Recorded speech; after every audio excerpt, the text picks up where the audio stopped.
Hello, good evening, and welcome to the Sunday Night Breakdown. Daniel Ratledge and Dave Forrester with you. Happy Halloween, by the way.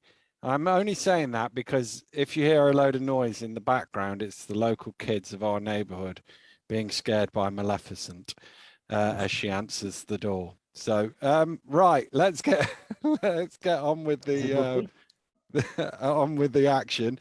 Starting with Wednesday night.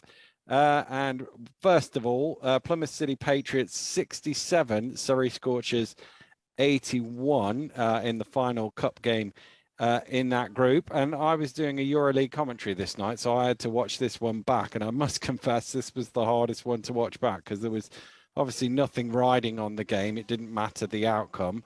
Okoro was still out for Plymouth with that eye problem that he had. No Hamrick for Surrey, and the game turned on a 15-0 run by Surrey to go from 26-30 to 26-45, and I was sort of flipping through after that, I have to say. I didn't watch much of the second half because for that very same reason.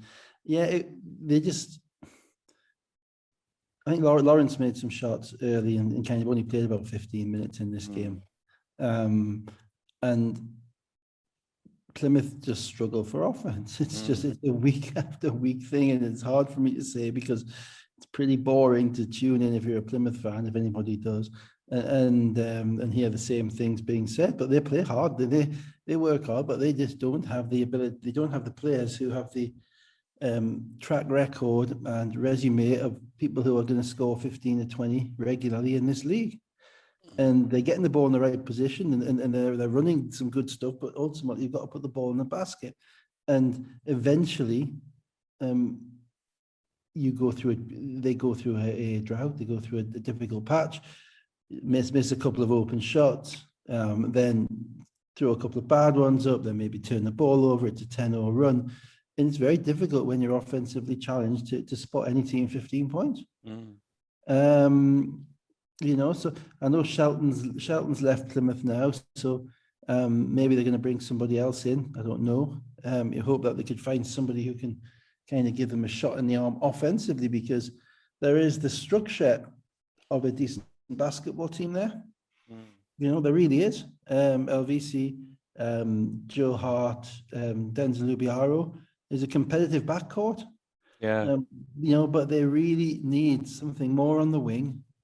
They need their big guy in the middle, because that will hopefully prevent teams scoring at the rim on them. Deji Adekunle probably needs to finish a bit better. He has the tools, he has the length. He just at times he gets to his spots, but he just maybe shoots the ball a little bit quickly and doesn't finish the way he can or the way that he needs to in the BBL, and that's the difference. Now Surrey on the opposite side, they kind of got athleticism and I think a significant degree of talent coming out of their eyeballs, but to use a Halloween phrase, not literally coming out of their eyeballs, but there you see how they use it and how they fit it all together. And I figured there was somebody missing, but I couldn't work out who it was, and that was Hamrick. Yeah. And and I didn't really look at the stats enough to bother to check, to be honest. But that makes sense now, because it just seemed that they had bodies and bodies and bodies, and they're still missing one. And they're all about the same. Davis is 6'4", they're all big. Lawrence is 6'3", and they've got more offense. Yeah. Obiaro once again led the Patriots 17 points. Davis was 17 and 7. McLemore 17 and 11 for the Scorchers. Let's go to the European games that were also on Wednesday night. A little bit more interest. That's kind of probably why I gave up on the second half of Surrey and Plymouth. Let's just go with the women's game first. Lions 69, Castors of Belgium 63. And this was a fascinating game. I actually watched this one back this morning. And Lions finished the first half really well, 12-0 run. Leonard with back-to-back three-pointers, but it was quite a topsy-turvy game. And at the start of the third quarter, Castors had a 14-4 run. Valeria Bezinska with 7, and Maxwela Lizoa Mbaka with 6. and they got them back in the game. And then, Braine and Leonard hit some threes, and Lions came back. It was really, really fascinating game. Yeah, it was, and I liked it because I got the impression that the Belgian team, definitely Belgium. Yeah, Belgium, yeah. That the Belgian team really expected to win. Whereas in the last game, in the last game they played against the team that beat them, I didn't think, Brno. I didn't think London really thought they were going to win that game, but this was much more of kind of a haymaker game. Two teams trading off, who's going to make a run, and there's a little bit of attitude there and a little bit of mentality there, and London made enough smart plays, and as you said, made some threes and played a little bit with the four guards in as well at times, which I thought was interesting. Because Leedham was out for this game as well. She was suited but didn't play. Sorry, go on. Well, I was just about to say, down the stretch, Beckford Norton getting out in transition, really being aggressive. Then she knocked down a three. They had a 9-0 run, and that was almost the knockout blow because they went 69-58 up with 3:21 to go. But it wasn't quite enough to make you think they're done here. Yeah, well, I think she is separating herself. This is the one thing about Europe. This is the one thing about European competition that we've missed, in 20 years. We've missed the ability to categorize and put into context our players' achievements and to give them the opportunity to kind of separate themselves a little bit in relation to the level that they play at. And that's in theory how players progress. Whereas, normally it's certainly in the men's side, probably a little bit less the women's side because WBBL has only been 4 or 5 years. But on the men's side, we've had to wait to see how a player has gone abroad to see what they were. And by that time, everyone's forgotten about them. Yeah. So nobody remembers last season or the season before. So, they become a distant memory to us. So now what we're seeing is in real time, and that's really good. And Beckford Norton's energy and athleticism was an Ubiaro like kind of athleticism kind. She had a step on everybody, in that game. And she had the ability and the smarts to know when to use it. And as you say, the three that she knocked down stepping back, that was a big shot. And it was really good to see that, because that is an international guard play, and that's somebody who can play in international basketball. Yeah. Who's getting the chance to prove it. Yeah. Not by winning a game by 100 to 50 or something like that. Yeah. But by getting the chance to prove it, and and I know that that players define themselves not in those games. They define themselves in the games which matter when they matter. Yeah. And with Leonard and with Braine making the shots when they matter, that defines your level of success. Everybody can put up points. Well, most people can put up points. It's how you do it and when you do it and what difference it makes. And in that game where there was something on it and there were people on the floor and there was diving around, the passage of play that you mentioned was a defining factor in the game. Yeah. And it was all not Beckford Norton. There's I almost hesitate to say this because they've just beaten a team that's consistently played in Europe for the last 5 years, was runners up in this competition in 2015, but they let a few go at the end there. London, they didn't. Yeah, they didn't score for the last. I think it was 3.5 minutes. The last 2 minutes, a couple of turnovers, offensive rebound. There was 2 that were virtually 24-second violations, and they threw something up. The last foul was not a great foul. Now they missed a couple of free throws, so it was only 5-0, and they've beaten a really good team. So am I being a bit harsh to say, well, they should have won by 10? They could have won by 12. I don't think it's harsh. I think it's reality. But there's 2 teams playing basketball, and we've heard the phrase "it's a game of runs." We've used the phrase "it's a game of runs." We lived and died by that phrase, to use another phrase. But it was, and I thought they got tight. I do. It was a case of, right, we've won this game. All we can do now is lose it, and therefore the decisions that they made weren't quite as sharp. They weren't as aggressive. in the last 3 minutes of the basketball game. As you say, nearly 24-second shot clock violations, etc. And in reality, even during the game, their London scoring was they scored in pockets. They scored at runs. Braine made threes. Leonard made, as you say, before half time. It was one of those games. So you're happy with the win, I think. And given that group, you could end up in 3-way, 4-way tie. This is why I'm slightly worried about it, because all the three teams, Castors, London, and Brno, are all 2-1. Kelton are 0-3 now. And when you look at the total basket difference, London have the worst of the three teams in that tie at the moment. Now, obviously, it might come to head, or they might win their remaining 3 games and top the group. But it's just that nagging thing. Well, they have to beat Kelton. They have to win probably a game on the road. If they win a game on the road, I think they'll be good. But that's not going to be easy. No, and that's the thing. I mean, if they don't win a game on the road, then they're not going to qualify, are they? Probably not. No, I mean, I don't think 3-3 is going to qualify them. No. So they have an opportunity. But in many ways, that's kind of the right way about it. We're all kind of worried about that, but go and win. Yeah. Go and win. What you do, what to do, and worry about the numbers in the last game if you have to. Brno beat Kelton 90-60 on the same night, by the way. Top scorers: Winterburn 15 points, 5 rebounds, 8 assists. She's another one who's really proving herself at that level. Beckford Norton 14 and 8. Leonard 13, 5 and 5. A little careless with the ball by her standards. And Braine 3 of 6 from 3. 27 turnovers as a team, London. Yeah, there's an adjustment though. I mean, the thing is that London have in the BBL is that they're primarily, their assists are primarily coming from Leonard. She's the primary ball handler. She had 22 of them last week. Doing the game, She's a creator. She is their creator.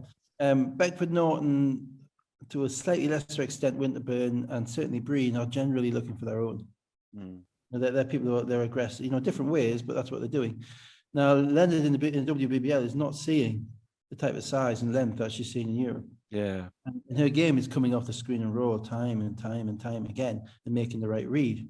And those reads are just reduced in their ability.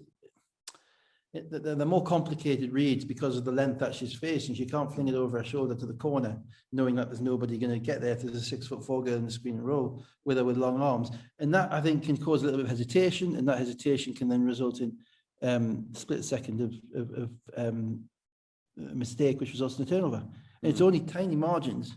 Tiny margins. There's a reason why length is so prized in basketball. And that's one of them. So I think it's kind of counterintuitive, but she actually may have to become more of a scorer to become a better passer, to become a better European assister. They may need to just give her a little. She may need to force them to guard her a little bit more, and I think she did that partly in the game. And once she does that, then that might free things up a little bit and free the space up for her to start flinging the ball around again.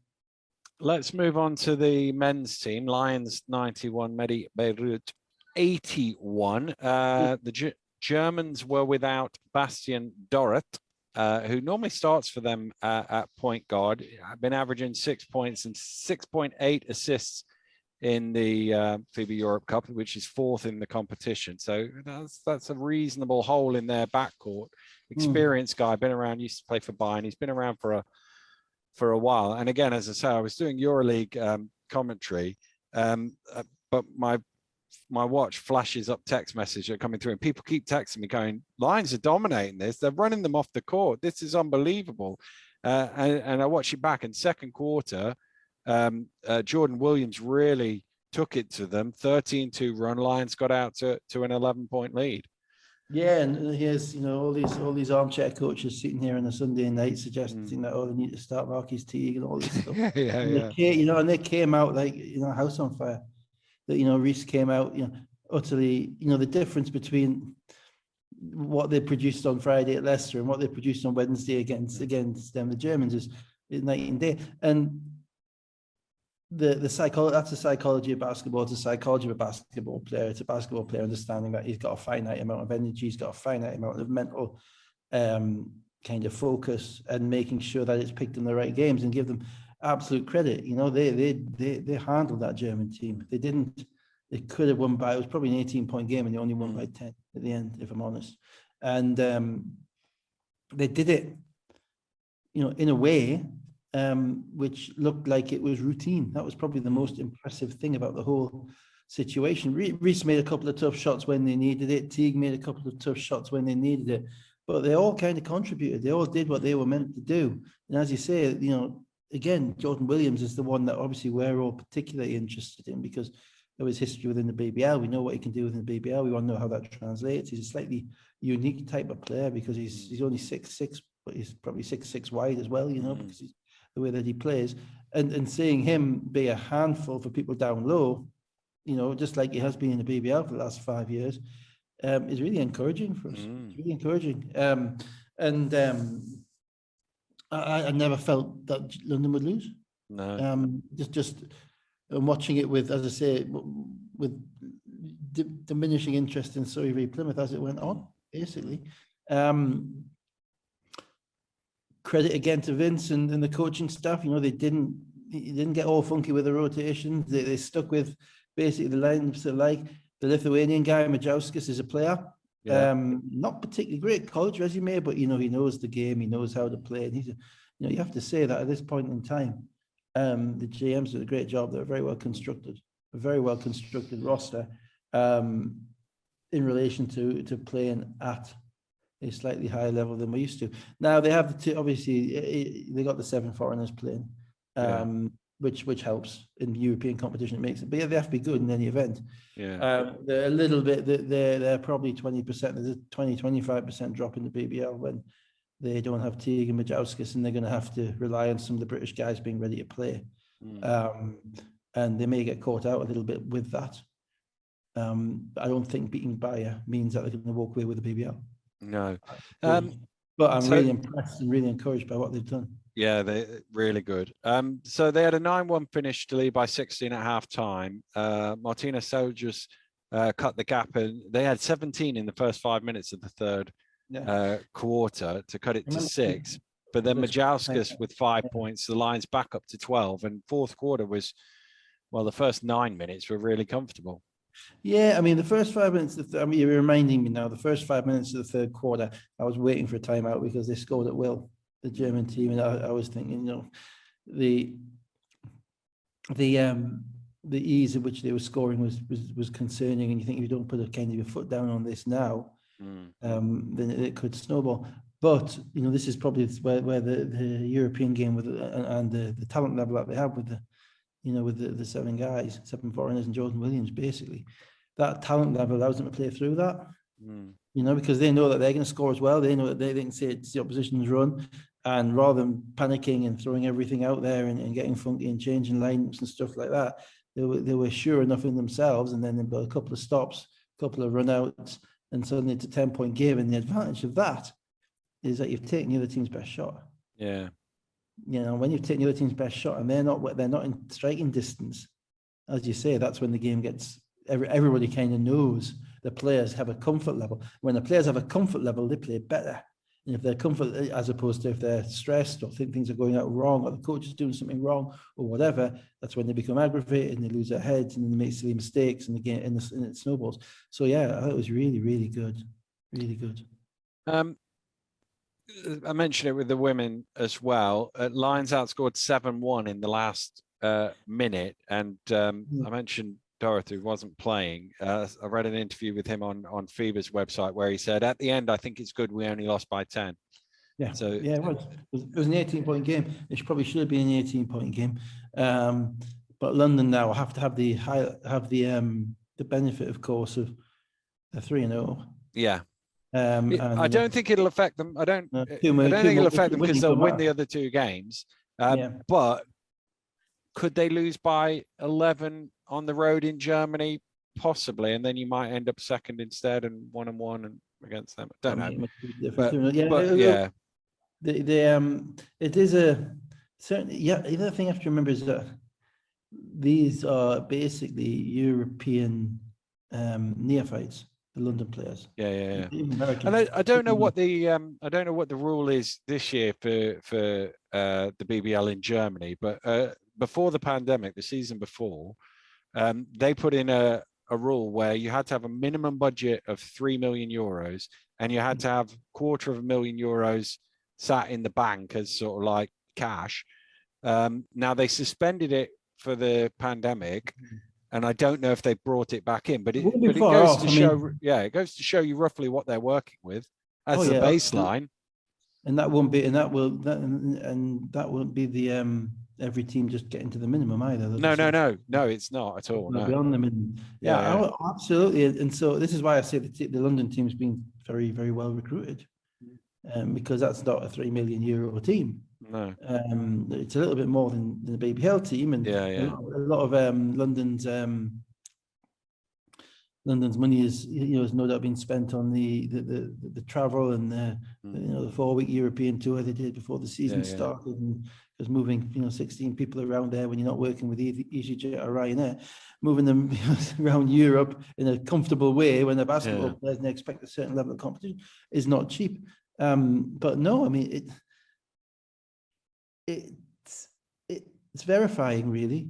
It verifies what I've probably, for anybody who's been mad enough to kind of listen or follow me on Twitter, I've been banging on about for years, which is, we're not that far behind. We are in budget, we're behind in ability to finance teams through either TV or governing body or whatever. We're behind. In relation to commerciality, we're not that far behind. And in across some of the clubs, across the league, we obviously, yes. And in relation to, the product that we put on the floor, it's not that far behind. No. It does make you wonder, or it did make me wonder about, actually, does that mean that in Germany they're overpaying or something, if that's a 3 million €? I don't know. Yeah, it's, a good little one will be a good big one. Yeah, I suppose. And if a well run, this is the thing that about sport that is, so beautiful, that provided the gap is not monumental and impossible to kind of cover, and that's probably only when you're getting to, EuroLeague teams signing guys straight out of the NBA and playing that's too much. But when you're dealing with this, because I think Bayern Munich are like 15-16 million euros or something like that. Now they, like the Lions, I think they have an extra couple of guys that they play in European competition who don't play domestically as well. So, but but smart recruiting, I'm certain that if you look around and if you are frugal and if you pick the right guys with the right mentality and the right motivation, that might just be to better themselves. That might just be to better themselves. It doesn't mean that they're going to fly the flag for London and be honorary Londoners. It doesn't. No. It just means that they are ready, and you get them there, and you get them in a situation where they complement each other on the court and off the court. You have a chance. We always thought that we would, when we had our best teams, the team that won everything in 14-15, we always thought that we would have had a chance to win some games in Europe. Maybe we wouldn't have had the budget, we wouldn't have necessarily had the talent. We might have all got injured after the third game. But within the 40 minutes, you had within the 40 minutes, I'd put our guys up against them and say, look, if we were at home against some of these teams, we have every shot because we have guys who know how to play, who know each other, and who will be utterly motivated to prove in a different world where they are. Now, unfortunately, that's not the way basketball works, because European basketball is generally different teams every year, and the only advantage I thought that the BBL could use would be continuity, unless you've got a London budget. And you don't need continuities because you can add in guys like Reese and Washburn and Kelly. It'll be interesting though, because looking at the two Williams, the way they've played in this tournament, they might become attractive to other European teams watching on, who do have the bigger budget as well for next season. That's a B word. Well, but if you're good enough, they find a way around. But if Jordan Williams has to be starting, I think, for that. He's backup centre. Dirk Williams, he's still a bit of a tweener. Dirk Williams, he plays, they start him at the 2 and then he moves to the 3. He's probably more of a. I kind could of see him though in decisive- that 6-man role where Yeah. they just give him the ball for like 3 or 4 minutes and Yeah. go out and do what you do. Yeah, I That think that's all the probably right. European teams have something like that. Anyway, Yeah. let's wrap this one up. Donau beat Kapfenberg 89-85 on the road. So Lions are 3-0 top that group. It's 3-0, 2-1, 1-2, 0-3. So that looks like going that way, I should imagine, for the rest If of they it. beat Donau at home, then they're basically done. Aren't Yeah, they? yeah. The qualification's not in doubt. It's just whether they can finish first, basically. Yeah, it's actually also good for the BBL as well because it will mean they've got more games to play. Yeah, exactly. It will keep them really, stretched. Now, that sounds harsh, but you'd want them stretched because they've got more resources. So you want them stretched. They're built for Europe. We want them in Europe as long as we can. Exactly. Yeah. Dirk Williams 19, Reese had 19 and 6, Machauskas 13, 5 guys in double figures. Cameron Wells 21 points, 11 rebounds, 11 assists. Hang on a second, I got to try. Did you know that once coached against Cameron Wells? No, I did not know that. Who for? Who for? The Eagles? No, who was he playing for? Yeah, I don't know anywhere else. He was playing for Landstedt Zwolle. All right. In his first game, in his first season out. Yeah. And we played at Holland at Christmas in the season that we won 04. Yeah, I remember it. Basketball days, which was notable for Charles Smith going off. Yeah. A ridiculous amount of points and getting himself ready for the cup final where he went off. And we came back and we signed the other two Americans. we signed Damon Huffman and Kareem Maddox the next year. And we didn't sign Cameron Wells because Cameron Wells went straight off to the BBL in Germany and a little bit beyond where we could. They destroyed us. I mean, we played our fourth game and fourth day in the semi-final. And Cameron penetrated and scored at will and kicked it to Damon to knock down threes. And we were tired and kind of beaten up, and Chapman and Floyd were injured. But we were quite happy because it was a good trip. But no, and I looked at Wells. I actually double checked on the stats just to check on Real GM just to check it was the same guy. Because it looked like the same guy, but he's got shoulders, and he's got a body. He's like a true. Where he wasn't when he was in Holland. He was more skinny and wiry. But it brought back memories. Yeah. Triple double. Nice. Let's move on. Let's move on to the BBL action on Friday night, starting in Sheffield, where it finished Sheffield Sharks 101, Manchester Giants 73. Sharks adding another one of your former players, Rodney Glasgow Jr., to the lineup. Number 7 in the league, yeah. And I'm watching this. I'm watching this back, if we can remember them all. That's the thing. All 7 of them. I'm watching this back, and obviously I've seen the score, and there was no sign of it coming in the first quarter, first half. Really, most of the first half. It was only towards the end. Yeah, Manchester cracked in the third quarter. We'll get to that in a minute. Firstly, I think, and you know how much we both remember cup results. Yeah, how they stick in our mind for a long time. Yeah. Well, I think Manchester beat Sheffield twice. I think they did. Yeah. And playing a team a third time within 6 weeks, having beaten them twice.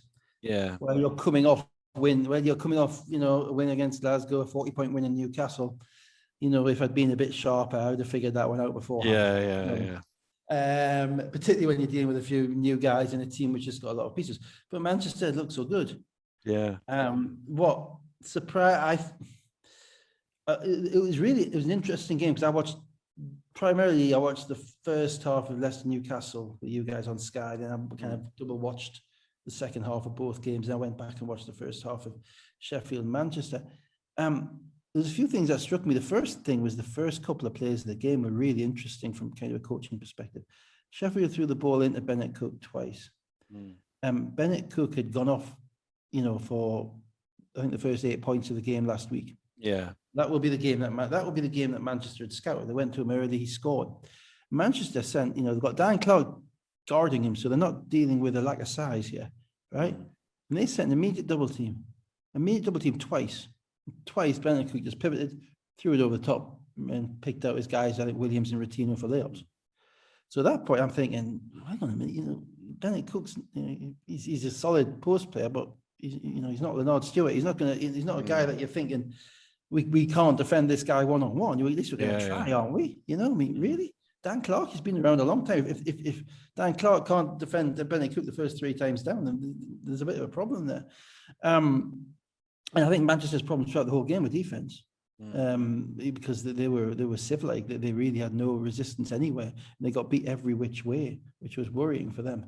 And then Sheffield, that's what happens in the BBL. Sheffield went away from that because it's too boring throwing the ball at the big guy every time down. So they started running all the other stuff, and and the other guys got going as well.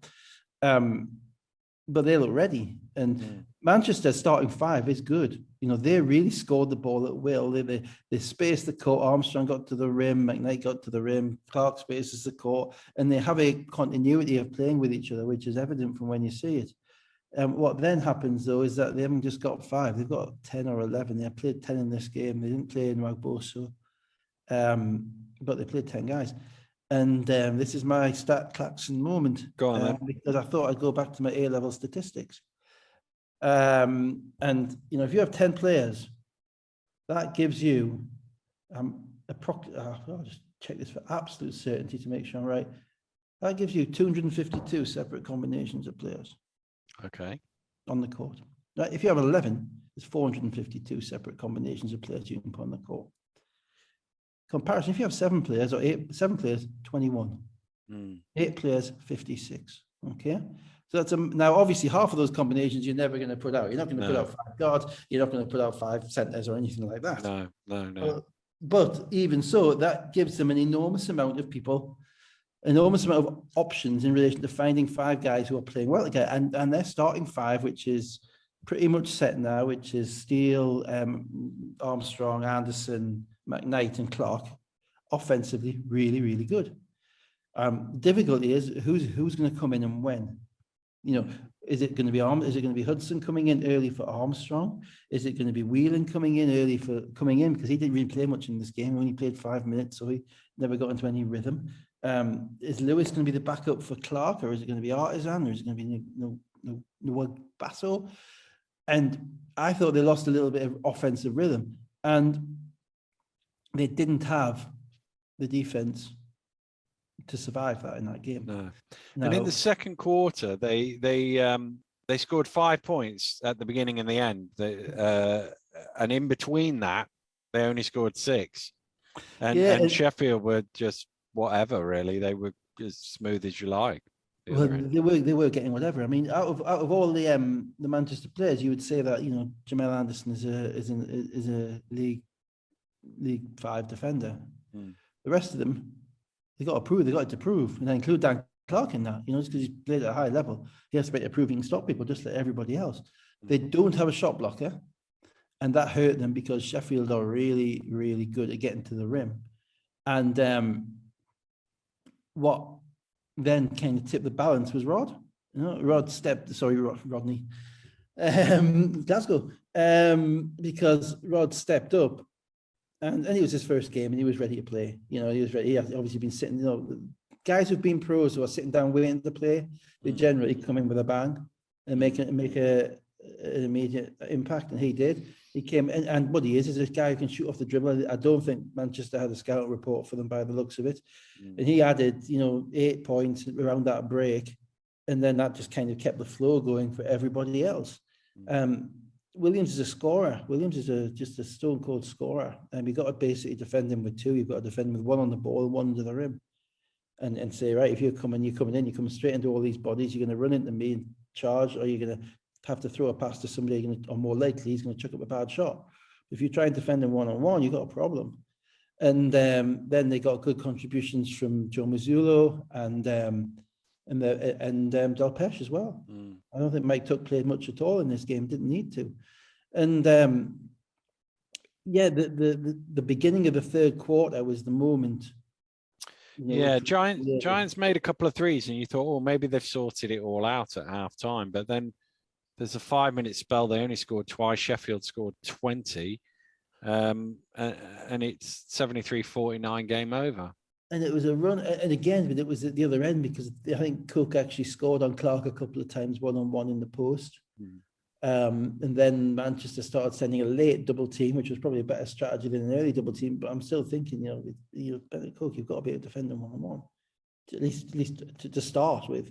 You can't let him compromise your defense, because then Kipper Nichols got going, and when Kipper Nichols gets going, then Sheffield it's been again a running sore of this program. I'm afraid Sheffield are hard to beat when Kipper Nichols plays well. Yeah, he is their X factor in the basketball game, and he had 20 points in this game, and they got out and ran 20 points off 9 of 10 shooting, and I'm pretty sure the one he missed was the first one of the game.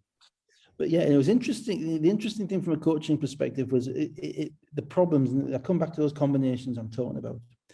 So you have 10 guys who are all capable of playing on the bench, and you start off the third quarter, and your best five, the 5 best players that you have, or I think the players that you're starting for a reason, basically can't find a way of getting a stop.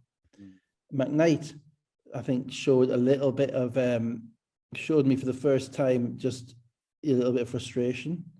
About 3 plays in a row whereby he missed. I think he thought he got fouled, had a bitch at the ref, missed the layup, then got beat in transition. Routino got an and one out off a pass from Anderson, and at that point, the game was being broken open.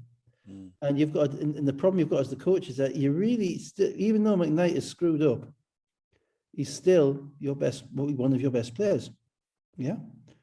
But you've got a lot of guys on the bench who are thinking, this guy's screwing up. So you've got to take him out. And what happened was, Lloyd had to remove those guys. Now, when I was sitting on the other bench, I'm thinking, great. I don't care if he's made 2 mistakes. If at the moment that he goes, that's one step, that's one person off our scout report. That we've played out of the basketball game. And this is our chance now, because now suddenly our stars are playing against their bench.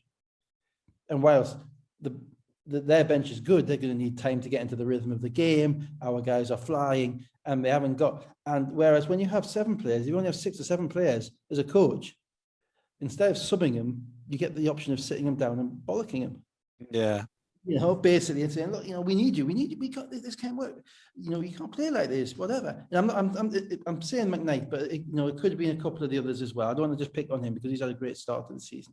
And then they go back out there, thinking, yeah, okay, right, time to turn it around. Instead, they end up stewing on the bench for 5 or 6 months. The game's gone, and it's a really interesting kind of psychological thing, I think, as to the different.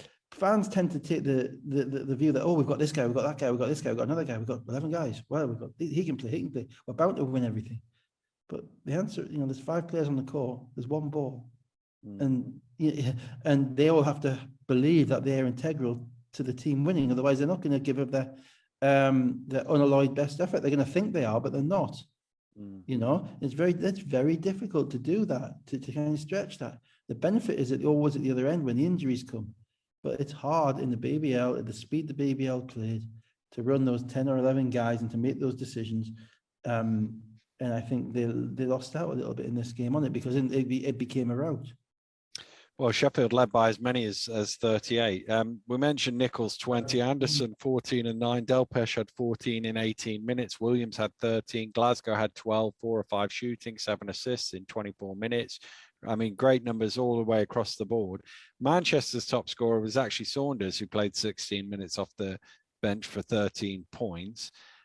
Their starters were 13 of 42 for shooting. Steele 4 of 10, McKnight 4 of 9, Armstrong 4 of 10, Clark 4 of 9, which combined with the defensive struggles they had is not a good mix. Yeah, really. they had, I think, 66 shot attempts in that game. Looked at the stats, and nobody had more than 10.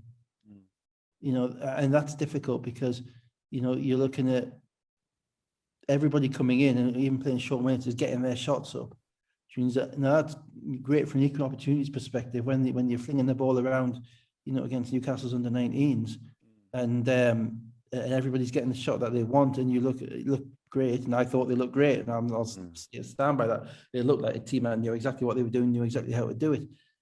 It becomes difficult when you meet a little bit of adversity, and they didn't match. They didn't react to that adversity very well at all in that game. Well, let's move on to the other game on Friday night. Leicester Riders 100, Newcastle Eagles 77. Nelson Henry and Williams obviously both out for their respective teams. And my big concern after watching this game was for you, Dave, because you were on the Zach Jackson train early, and I'm guessing a load of people jumping on that train after this performance. It must be getting crowded on the old Zach Jackson train. Yeah, come on, Zach. Let's have an over 12 game, please. Get them off again. Yeah, he was good. Leicester were good. It was a game, but it was a game which turned on a quarter, basically. You know, both teams were slightly, I think, nervous, out of sync early. And the teams were kind of feeling themselves out. You know, the whole Fletcher Crandall thing had kind of a vibe of a first game of the season against each other type of thing. You know, we're back again. Then he soon kind of figured out that Fletcher wasn't right either, which took a little bit of that away as well, and took a lot of Newcastle's offense away. And then you look at the fact that Crandall, I thought, played a smart floor game, but he played a smart point guard's floor game. He didn't have to do anything else, and he understood that he didn't have to be overly aggressive with what was going on. And Leicester kind of picked Newcastle apart in the second quarter.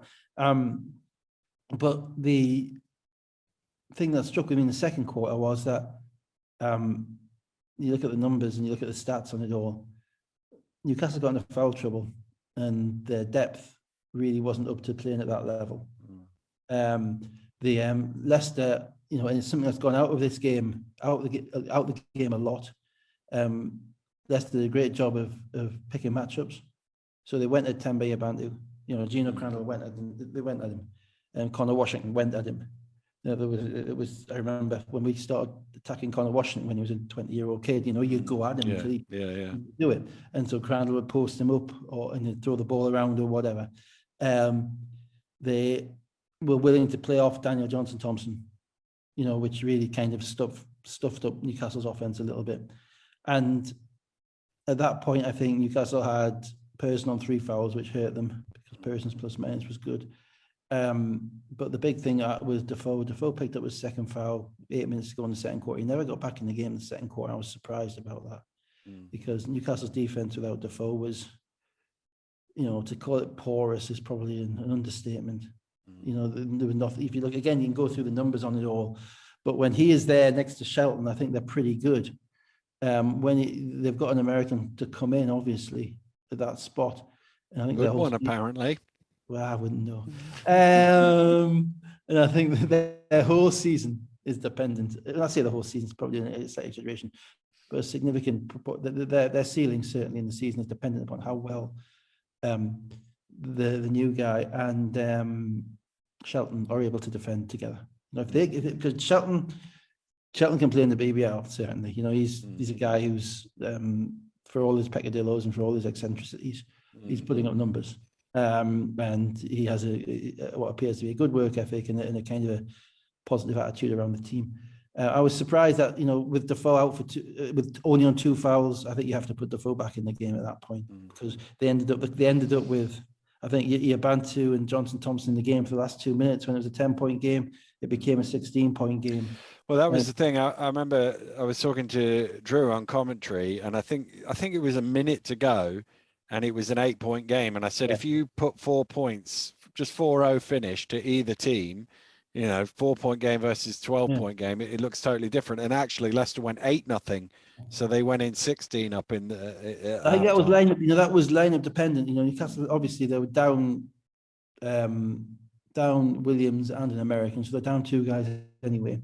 They got Pearson and Defoe in foul trouble, so that then means that they're down to their 8th, 9th guy, and that's Johnson-Thompson and Yabantu.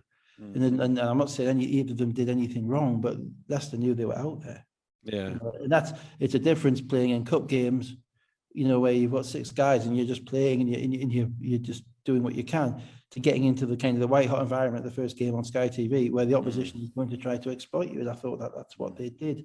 And to be honest, and the other thing was, you know, a healthy Fletcher would not have let that happen, because he would have seen the lineup on the court and he would have decided to find a way that he was going to hold the fort whilst whilst the other guys were kept in for the foul trouble, and he wasn't healthy. And I was surprised he played the fourth quarter, to be honest, because once he went off in the third quarter, well, there was that bit where he went out and he seemed to go off to the locker room, and you thought, oh, that's his game over, and he came back and then carried on playing, and I was a little surprised.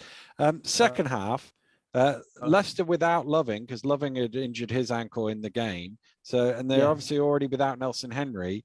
So they have then Mo Walker and Adekoya, who that's not his position, but he seems to be able to plug in for a bit. It might be his BBL position. It might be because everybody's you're looking at who's he guarding, Shelton. Well, Shelton's not much bigger than him. You know what I mean? Adekoya's got a bit of a body on him. Good hands as well. But I thought that was the point. I thought, oh, Leicester, it's not out of reach here with Defoe and Shelton on the court, that maybe they should have gone inside a bit more. Maybe. I think that's a dangerous situation, because what tends to happen, 3 is worth more than 2. Yeah. And I always urge on the side of having the quick guy on the perimeter.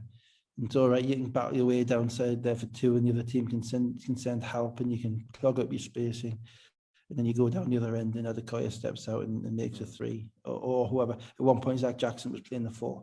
Yeah. I think Shelton was Gordon Jackson, and you think, well, that's and the basketball, again, the fans' mentality is kind of, oh, Jackson can't guard Shelton, he's going to dunk on him everywhere. Yeah. Jackson's 6'7" with long arms.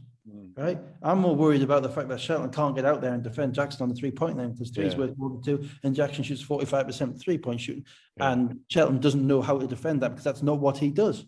Yeah, so I'm thinking that anybody, it's this is partly being brought up for 10 years with playing with a 6'3" center at times, fronting the post and doing all that stuff. Yeah. The size thing, we always used to love having guys come at us thinking, we're just going to roll over and beat this team with size, because you could be quicker, you could be faster, you could get in front of them, you could crowd them, you could take the ball off them, and you could go down the other end. So I think a little bit of fool's gold there. But the thing with Leicester is that their bench, particularly McKenzie and Washington, if they both fire, they're going to be very tough to beat.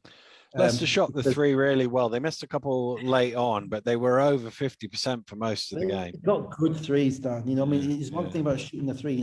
The guys who shot the 3s were shooting catch and shoot 3s, and they were shooting ones which they're meant to shoot. So it wasn't a question of kind of Mo Walker standing at the top of the key, whereby if you're an Eagles player or coach, you can say, okay, we'll live with that one. You're not going to live with McKenzie getting a 1-pass-3 when you're in the zone. You're not going to live with Washington the same, or Zach Jackson standing out there on with Shelton on him.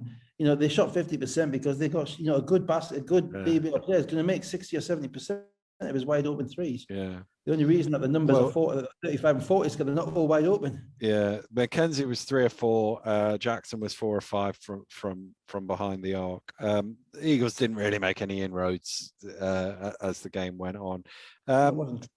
Jackson 26, 4, 5, 2 steals, 10 or 14 shooting. McKenzie had 14. Gino 13, 5, 8, 4 steals. Walker 13, 7, 4. Whelan 11. Washington 11. Just contributions all the way up the line. It'd be wrong to say that they're empty stats, but they are stats which they kind of demonstrate the comfort of the game. So here's a question that I came away from it, and I wanted to ask you about it. Is in Newcastle's situation, a fully healthy with the new guy, assuming he's as good as I think he is, and they could still lose away at Leicester with the fully fit team. So is it better? Is it better to lose to be undermanned and lose away at Leicester than being undermanned first game of the season and losing away at insert mid-table team? Or because of the head-to-head, is it worse to lose to Leicester? You'd rather go there with your full team and take your chances with that? I think you've got to be kind of careful either way, because I don't think when you're 1-8 for the season, you don't have the opportunity to choose. No. Because Newcastle won the playoff last year, and won the cup last year, and because they've got a history of winning lots of things, that doesn't translate to where they are this year at this point. So I think for them to think that they've got a black and white. It's not even that they would think it, because they would think it's worse to lose anywhere at any time, and particularly against Leicester. But just in terms of the context of the whole season, as an analyst, I think you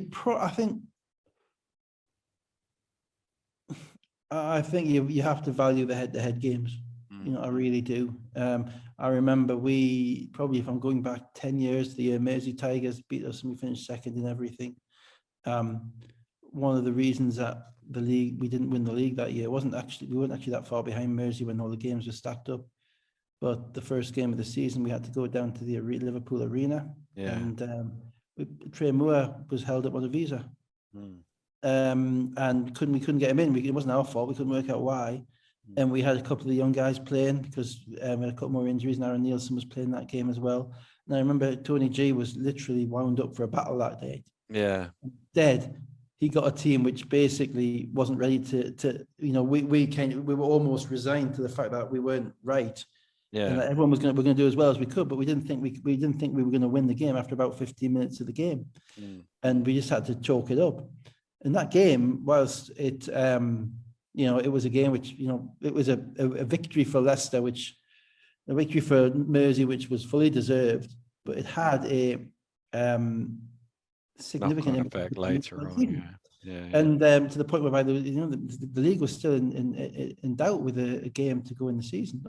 They won the Sports Central last week of the season. So I would think you would always want to have your best shot at the head-to-heads. But as I say, there's a slight arrogance to that, because the arrogance is, we're going to be up there. You got to beat somebody first. And who's to say that Leicester are going to be? Who's to say Leicester are going to get a couple of injuries? They're not going to be there. So I mean, I think that if the concern for the concern of Newcastle would be the manner in which they lost.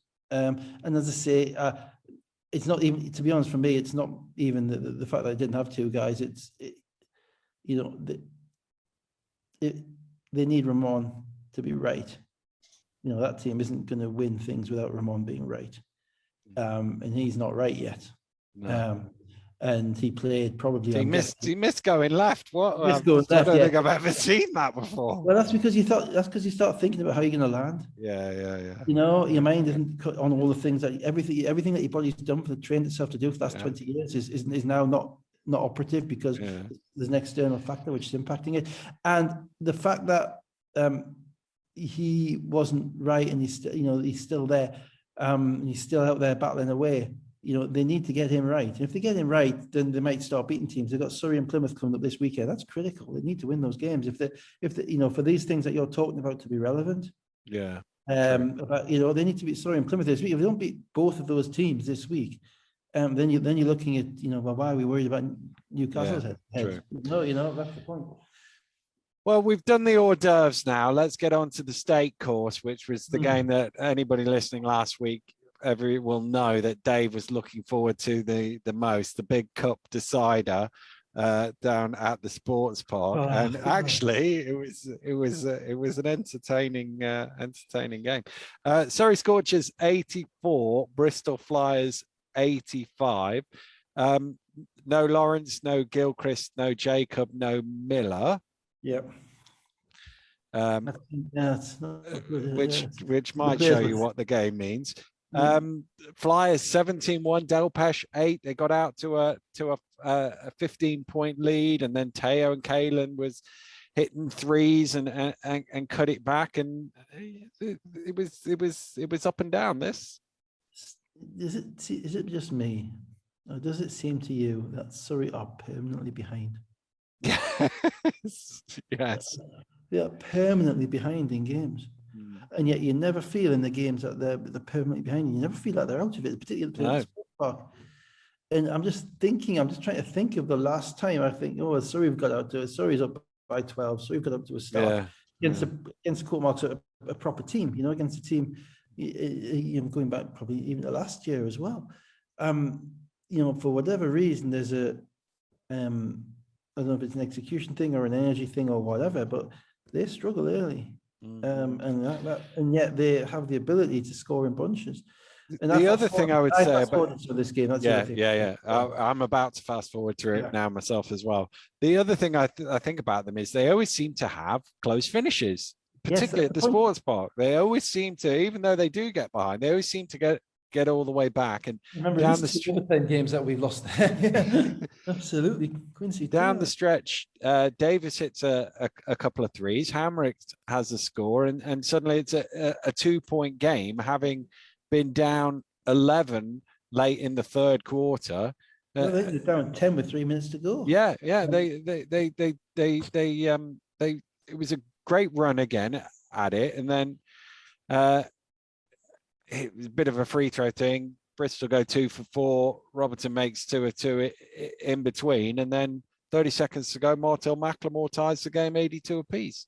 I mean, it was interesting for me to see how the coaches, probably not for anybody else, but for me to see how the coaches kind of balanced the fact that they were down on players, and they both had kind of lopsided rosters.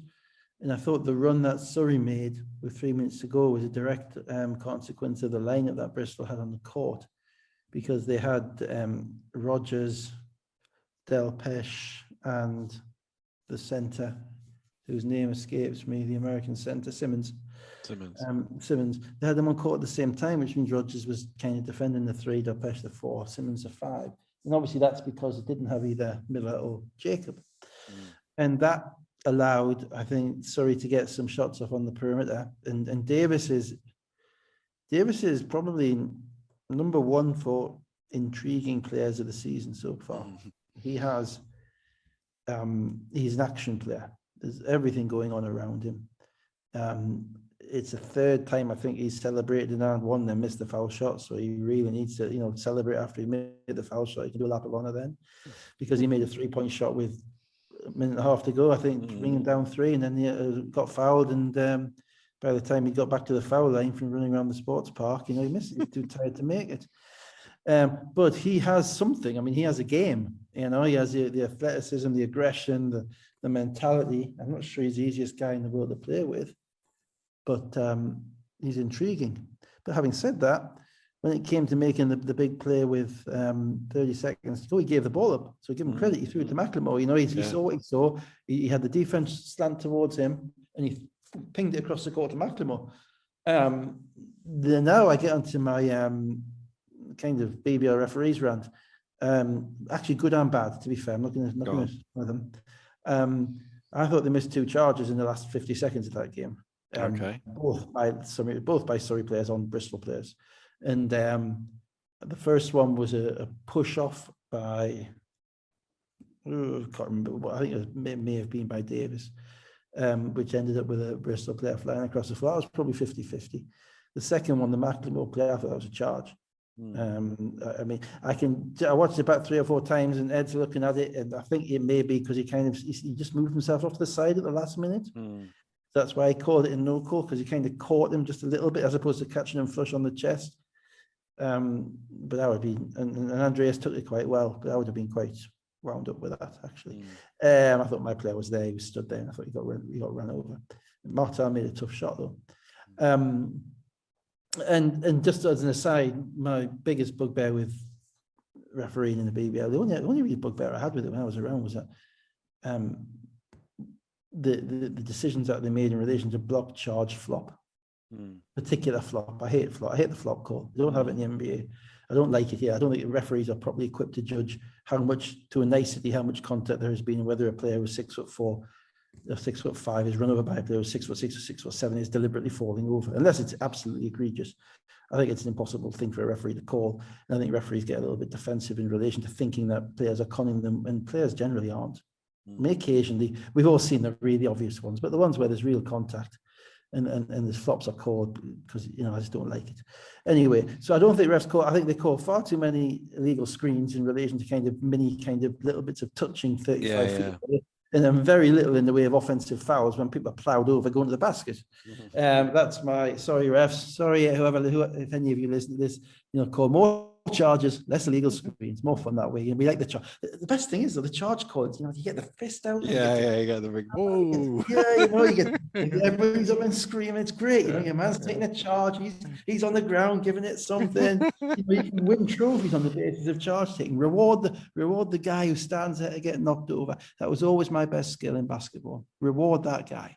I have a tremendous charge taker in my house actually, and I refereed one of his games once, and I was in jeans and a t-shirt, just turned up, there was no referees, and they looked down the list, and I was the only one who had a vague idea of the rules, and so they went, "Here's a whistle, you go do it." First play of the game, he got mowed over by this massive kid, and I just wasn't ready for it. I just wasn't. It was too early in the game.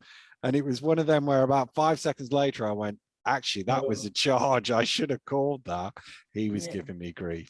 Anyway, let's get back to this game. I'm glad he was giving you grief, and I hope that he ran into you with equal force on the way to the car afterwards. He was only tiny at the time as well. He used to take charges of massive. His mum's like, "What's he doing?" I was like, "It's part of the game." Anyway, back to this game. Evans clutch shot, 7 seconds to go, big three. And the thing with that was, it was a clutch. Evans was basically the guy they'd go into because they were out of guards. Obviously, there were two clutch shot makers on Miller and Jacob. So it was always going to be Evans. And Evans spent quite a lot of this time the game on the ball. And Evans is a guy who has the ability to get his shot, whatever quality it is, and knock down a fair percentage of them. It was a screw up though. I mean, Robertson knows it was a screw up, because if you look at Robertson's reaction afterwards, he knows. Basically they call the big guy up for the screen, and Robertson doesn't get to the level of the screen where he needs to get to. He needs, at that point in the game, he has to force Evans to drive past him. He's a big guy. He has to get up another step higher. What he did was he got up, but he took a step back.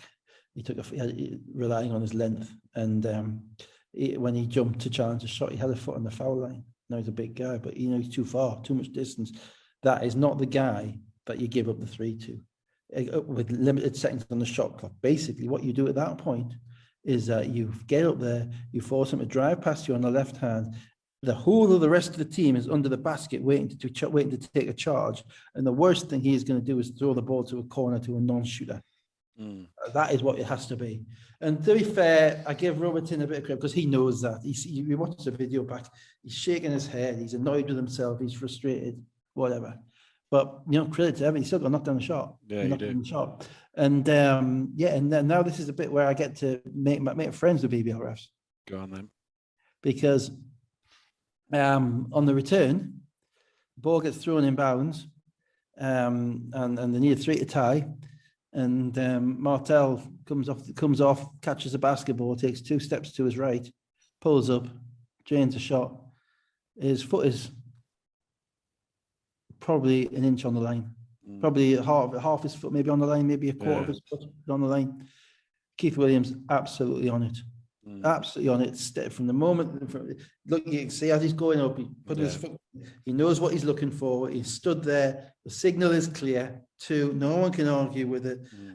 The key to being a good ref is knowing what to look for at the right time. Yeah, and he knew that the most important thing there was not to be looking at what's going on up there, because the other refs can see that. If he gets hit on the arm, he might see it anyway, but there's other guys who can see that as well. What he has to focus on is if that shot goes up, it matters whether it's a 3 or a 2. Yeah. And you look back at it, and I didn't see it the first time. I wasn't sure, and I went back and I freeze framed it, and the picture is picture perfect. Yeah, as soon as he let it go, I saw it. So because it was one of those things where he probably didn't need that extra step either. He was open enough. It was a balanced step. It was to get his balance, and he was under good pressure. And he made the tough shot. But no, great job there by the officials. Great job by even Macklemore. A bit unfortunate. It was tough play. Bristol saw it out. So, and that is the definition, I think, in my view, of a Pyrrhic victory for you Greek historians. Because what they've done, I'm not talking about basketball-wise, but because by making that shot, all Marcus Evans has done is cost Bristol another 400 miles of travel. Instead of going to Manchester, they are now going to Glasgow. So his teammates, I'm sure, will thank him as they pass the services on the M74. where it says Glasgow 97 miles. That's you've got into Scotland. Right, you've come off from, well, we used to come off from Carlisle, Glasgow, 90, and all his teammates will say, 97 miles. Instead of just popping in at Manchester, and saving themselves 200 miles or 250 miles out of the way. So that is the baby. Isn't that the baby, Alfred? They feel good about themselves until they've got the 7-hour road trip, and they find that they've got to buy the Scotch egg at Bannockburn Services or something like that. And I'm not having you shoot me down on Twitter. This goes to prove how important points difference could have mattered, because they tied on the head-to-head. If they were level on wins, they would have gone to points difference for every game. So every single point in every single game would have mattered. And to be honest, one day it will. One day it will. Yeah. One day it will, and we'll all take a deep breath, think, that fella was right, and then we'll move on with our lives. Yeah, we will. Let's move on with our lives now to today's game. Cheshire Phoenix 91, Manchester Giants 92. And full disclosure, I'm sat in the window of my house down the front there, as Tahir is my witness, with an LED mask on with various different clown faces and whatever, jumping up and banging on the windows to frighten the little kids as they come and knock on our door. So I've got my laptop sat there as well. You did that last week as well. Yeah, I did it last week. I just randomly do it. Yeah.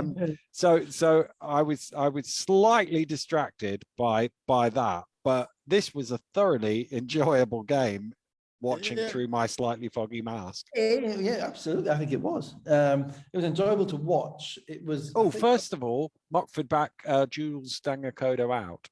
Yeah, Mockford back, Jules Dangakodo out. More technicals. Interesting. Probably better for GB than for Cheshire the next couple of weeks, because it means that he'll get to play. And, we're going to need him to play the way that he's played against in the other games in a month's time in Newcastle and then on the road.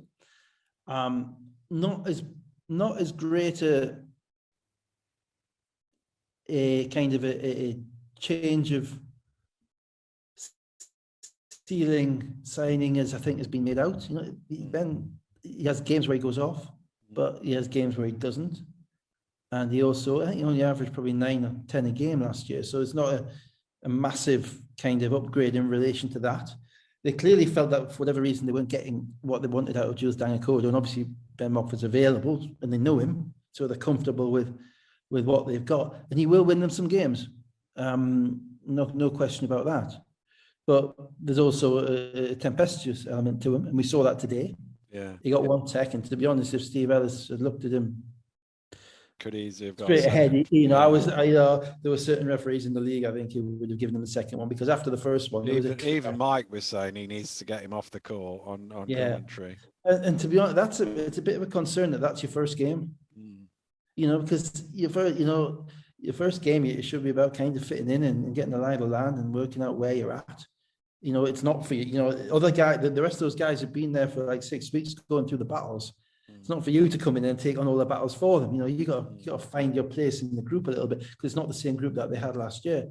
So we'll see. He'll win games for them. He might shoot them out of some games. He might shoot himself out of some games. But it gives them a very different look to what Jules Dangakodo did. Yeah. It's clear that what it means is they're quite happy with Teddy running the game, running the point probably 35 plus minutes, and then name on right handling and the other ball handling that they need to do. 35 plus minutes every game as well. That's the. Well, yeah, I mean, they've decided that they don't need that. They need Ben scoring more than they need Jules's defense and ball handling. That's the reality of it. Whether they're right or wrong, that's proof of the pudding, etc. Time will play out. So you talked about the Mockford frustration and technical. That was in the third quarter, and that was the point at which, having been a super tight game throughout, Giants had an 11-0 run with the free throws in there as well. It was just from a 59-59 game. Yeah, just the moment that I cashed out happily on my Giant bounce back bet. it was a fun game to watch, but it wasn't a great defensive game. And I was I was a little bit disappointed that, watching it as I don't know, as a purist or an idiot, one of the two, that these teams have played each other twice. Yeah, I didn't see anybody taking away anything from anybody. As far as the amount of open shots that both teams got was pretty concerning to me. Now, against that mitigating features, you've got Ochterobia and Dickerson out for Cheshire. Manchester just coming off a significant loss in Sheffield. But I thought that then Manchester are going to have an issue. They gave up 100 points against Sheffield, and they're giving up another 91 tonight. And you can't win regularly on the road enough to be in the top 3 if that's the way you're going to be on the road. Now, they've had 2 hard road games to start the season, so the 1-1, they'll probably come out of that thinking, yeah, we've done all right. But the kind of, they were trending upwards last week, they're kind of trending a little bit more sideways now because of their defense.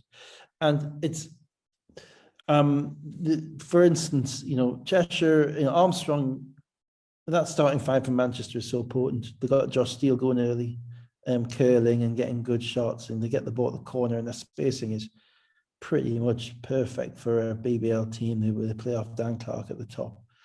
And then McKnight got going as well, but they have to be able to defend somebody. And they don't at this point in time have a second line of defense at all.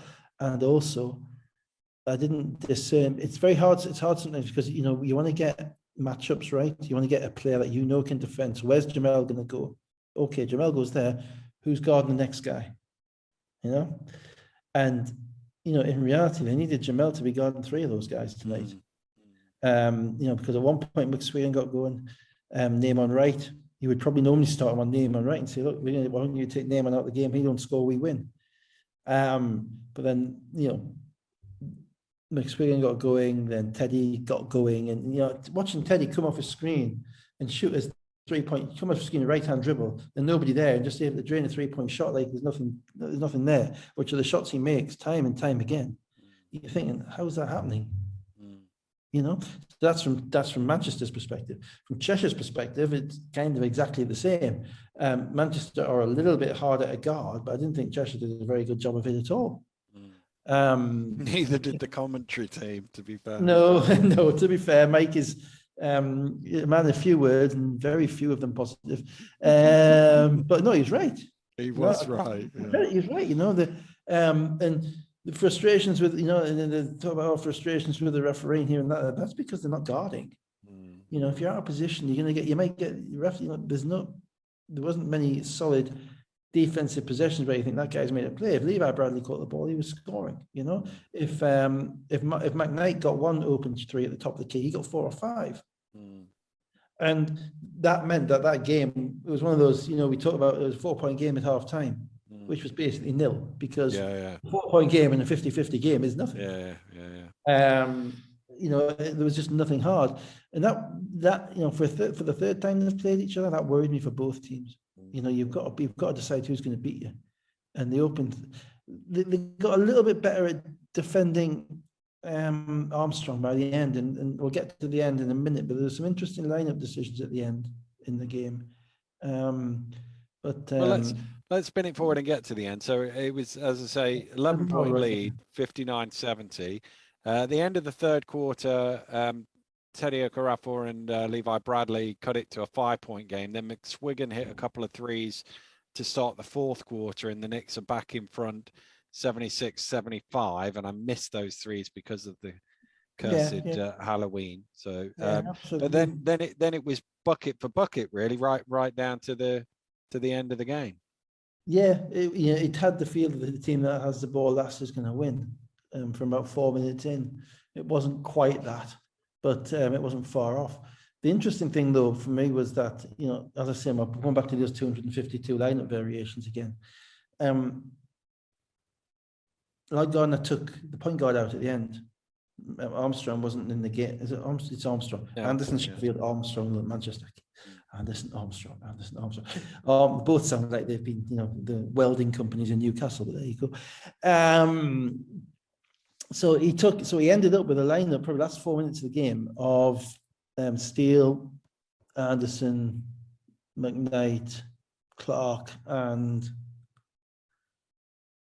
Artisan, I think. It was certainly one. It wasn't a guard, and that was weird because it was kind of the first time I've seen them play point guard free without Hudson or Anderson in the game, or Armstrong in the game. And I'm not sure what the reasoning was. I'm guessing it was probably to get some form of defensive presence on the court. And it just about got them through. But it got a bit harem scarum near the end. Yeah, it did. You know, and that's obviously an appropriate thing to do while you're dressed as a clown. It is, yeah. So So dressed as a clown. Bradley hits a three, just under 2 minutes to go, ties the game up. That was on Dan Clark in the pick and pop, and I remember thinking 3 of 6 he was from you've 3. got to get a hand. I remember thinking it's 2 minutes to go in the game. You know, you got to get a hand up on Levi Bradley on the pick and pop. You can't just give him that shot.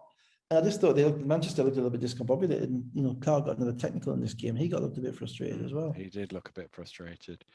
Phoenix then managed to get a steal, and then on the breakaway they somehow managed not to score. Yeah, I think it was.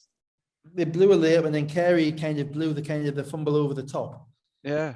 Then they threw it back and chucked up and maybe someone got a turnover and got the ball. It's madness. It looked like they had 2 easy scores and they got none. Yeah. And then neither team managed to score. Clark missed down in the low post. Teddy missed going to the basket. And then the what ends up being the game-winning point, Bradley goes, McKnight goes to the basket. Bradley comes across, blocks the shot, foul called, 7.9 seconds to go. Yeah, well, the defense opened up like the Red Sea. Yeah, it did. You know, and on McKnight's right-hand dribble. And again, that's kind of a lack of detail. You know, a lack of attention to detail. I mean, the call, I think, was a reasonable one. I haven't watched it back. McKnight ended up spread-eagled. Albeit they clearly got the ball at the top. I'm not sure what they got at the bottom, but they got enough to move him. So I'm not going to turn around and say that was something you've just got to let go. I have to check it back. Maybe Cheshire be upset with it. I don't know. But what more concerns me is the fact that he got to the front of the rim. Now that's their go-to scorer, who's got the basketball going down the middle to his strong hand. You know, with 7 seconds to go.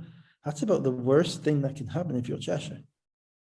You know, you have to find a way of either taking the ball out of his hands or showing a second guy or showing a first guy or forcing him to his left hand. So at least he's got to shoot a fadeaway because he prefers to fade away going left. And instead he got right to the rim. And as I say, Cheshire, you know, almost like 3 of their guys thought the same thing. Oh, you know, at the same time and converged on him, but they're all out of position and they're all flying at him. And that gives the ref the opportunity to make the call. And then, you know, then he misses a foul shot. That doesn't. Yeah, he missed the first free throw, made the second, 7.9 seconds to go. Cheshire then with the ball and a chance to win it on any kind of shot. And they got some defense finally. They got some defense. They got it into Teddy, and he went on the pick and roll. But I thought he kind of missed the screen, and that allowed the defender to be with him to make the shot more difficult than it would have been. I think it was McKnight, and he created no separation. And to be fair, that's not really, you know, Teddy's not really the kind of the explosive first step guy to get you a shot with 5 seconds to go in the game. He's the guy who feels the defense out, works out where the weak point is, and exploits it. Instead, they ended up with him having to make an athletic play to the rim, and he was basically a step short when he took off, which meant instead of shooting a layup, he had to shoot a floater. And I think it was McKnight, I have to go back and check, was able to stay with him step for step. You know, and that was good. That was good defense. Now, whether it was bad offense, I don't know. I only watched it once. Just think he missed the screen. I think he didn't quite run him into the screen, and therefore he allowed the defender to get around the top of it. Get around him. I mean, the defender's still got to have the energy and the effort to do that. And they brought the ball down. I don't think, I would be surprised if that's what they called. You know, throw the ball to Teddy to come off the screen, attack, and go to the rim, because that's not necessarily his forte. But then again, you know, maybe I'd have to watch it. I didn't watch it back. I'd have to watch it. Or maybe they denied name on right. Maybe it was name on right, number, and they didn't let him touch it. In which case, good defense. But I'm afraid, given that we start recording this nonsense at 7:40 and the game finished at 7:25, you're gonna have to wait next week for that one if anybody cares. So let's put a bow on that one before we go and eat whatever sweets are left over from tonight. Teddy with a triple double, 17 points, 12 rebounds, 13 assists, 4 steals as well, only 2 turnovers. That's a heck of a stat line. Well, I do think. I mean, it was the kind of game where everybody is going to get their numbers because, as I say, the defense wasn't overpowering. But as an aside to that, Teddy Okerefo was really, in my view, benefited from being in the BBL. I think his game has grown with the freedom and the responsibility and to demonstrate the skills that he has. Last year to get used to it, and this year to realize that, you know, he is as an Indigenous Great Britain player, as our national team starting point guard. He's a guy who can, you know, compete and put up the same numbers as these Americans who come across to our league, who are very, very solid and talented basketball players. So it doesn't surprise me that he's done that. It's a hell of an achievement. It won't mean much to him because obviously he didn't make the play at the end.